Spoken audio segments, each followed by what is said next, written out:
Modern astro channel viewers அனைவருக்கும் வணக்கம். 2026 புது வருஷத்துல கடகராசிக்காரர்கள் எப்படி இருப்பாங்க? கடந்த ஒரு 2-3 ஆண்டு காலமாகவே அவங்க கடனால் அவதிப்பட்டிருப்பாங்க, சின்ன சின்ன விபத்துகளால் அவதிப்பட்டிருப்பாங்க. Line by line, step by ஸ்டெப்பாக என்னடா நமக்கு மட்டும் இப்படி ஆகிட்டே இருக்கே அப்படின்னு சொல்லி ரொம்ப வருத்தப்பட்டிருப்பாங்க. இதற்கெல்லாம் காரணம் என்னன்னா, அவங்களுக்கு அஷ்டம சனி நடந்துகிட்டு இருந்துச்சு. இப்போ அந்த அஷ்டம சனியிலிருந்து விடுபட்டு தன்னோட ராசிக்கு, அதாவது கடகராசிக்கு ஜூன் மாதம் குரு பெயர்ச்சி ஆகிறாருல்ல, ஸோ அதனால கொஞ்சம் முன்ன இருந்ததை விட இப்போ அதிகப்படியான ஒரு நன்மைகளை தரக்கூடிய ஒரு ராசிக்காரர்கள் வந்து கடகராசிக்காரர்கள் தான். கணவன் மனைவிக்குள்ள நிறைய சண்டைகள், கணவன் மனைவின் மட்டுமே இல்லை, யாருக்கிட்ட பேசினாலுமே அதிகப்படியான சண்டை தான்ப்பா வருது நமக்கு அப்படின்னு சொல்லி கடகராசி ரொம்ப ஃபீல் பண்ணிட்டு இருந்திருப்பாங்க. இப்போ அந்த ஃபீலிங்ஸ் கொஞ்சம் கம்மியாகும். அடுத்தவங்க கிட்ட பேசினா கொஞ்சம் சண்டைகள்லாம் குறையும். மனைவி கிட்ட பேசும்போது, குடும்பத்தில் பேசும்போது மட்டும் இன்னும் கொஞ்சம் பார்த்து பேசணும், இன்னும் கொஞ்ச நாளைக்கு. ஏன்னா கேது வந்து 2ஆம் இடத்துல இருக்கிறனால குடும்பத்தை கெடுக்கக்கூடிய அமைப்பில் இருக்காரு.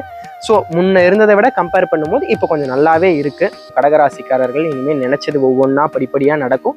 கொஞ்சம் கொஞ்சமாக முன்னேறி வருவாங்க. எல்லா விஷயத்துலையும் ஹாப்பினஸ்ங்கிறது ரொம்ப நல்லா இருக்கும். இந்த வருஷத்துல கடகராசிக்காரங்களுக்கு 2 ப்ளஸ் பாயிண்ட், பெரிய ப்ளஸ் பாயிண்ட் என்னன்னா, ஒன்று அஷ்டம சனியிலிருந்து விடுபட்டு வராரு, இன்னொன்று இவரோட ராசிக்கு குரு வராரு. ஸோ ஃபினான்சியலாகவும் நல்லா இருக்கும், நல்லபடியாக நல்ல வருமானங்கள், ப்ரொமோஷன் இதெல்லாம் கிடைக்கும். கடந்த 2-3 வருஷமா ஸ்டெப் பை ஸ்டெப்பாக எப்படி இந்த ராசிக்காரங்க கஷ்டப்பட்டுட்டு வந்தாங்களோ, இந்த ஒரே வருஷத்தில் அந்த கஷ்டமெல்லாம் நீங்கள் ஸ்டெப் பை ஸ்டெப்பாக முன்னேறிக்கிட்டு வருவாங்க. அவங்களுக்கு இந்த வருஷம் ரொம்ப சிறப்பான வருஷம்.